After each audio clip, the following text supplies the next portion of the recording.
आज ही देखिए ऐसा है कि जश्न ईद मिलादुन्नबी के हवाले से अशरा शान रहमत लिल आलमीन के सिलसिले में government Islamia graduate college Gujranwala में रहमत लिल आलमीन सेमिनार का इनेकाद किया गया।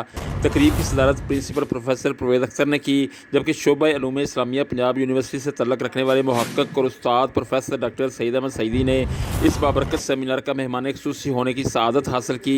सेमिनार से खिताब करते हुए मेहमान ख़ुसूसी प्रोफेसर डॉक्टर सईद अहमद सईदी ने सीरत तैयबा के मुख्तलिफ पहलुओं पर रोशनी डाली। उन्होंने नबी करीम की मोहब्बत को ईमान की बुनियाद करार दिया और हाज़रीन पर जोर दिया कि वो फ़िरक़े वारियत से बाहर निकलें, सीरत मुस्तफ़ा की रोशनी में अपनी ज़िंदगी की सिमत मुतय्यन करें, सालेह माल अपनाएँ, दूसरों पर तनकीद करने के बजाय अपने अमाल पर तवज्जो दें, उसवे हसना की पैरवी करें। इससे कबल शोबा उलूम इस्लामिया government Islamia college professor doctor Mohammed Zaman Sheema ने खुतबा इस्तक़बालिया पेश किया। सदारती खुतबा में प्रिंसिपल प्रोफेसर परवेज़ अख्तर ने कॉलेज में तलीमी और हम नसाबी सरगर्मियों पर तफसीली रोशनी डाली और अशरा रहमत लिल आलमीन के सिलसिले में मुनक़्क़द होने वाले मुख्तलिफ मुकाबला जात में पोजीशन हासिल करने वाले तलबा व तालिबात को गोल्ड मेडल से नवाजा। कॉलेज के होनहार सपूत मोहम्मद ताहा बिन तारक को गुजरांवाला डिवीज़न में हुस्न किरात के मुकाबले में पहली पोजीशन हासिल करने पर ख़ुसूसी शील्ड दी गई।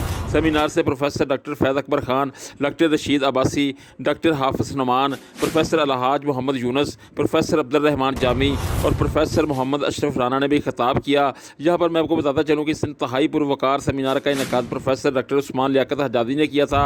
सेमिनार में उस्ताद-ए-किराम के साथ साथ तलबा व तालिबात की कसीर तादाद में भी भरपूर शिरकत की। जी।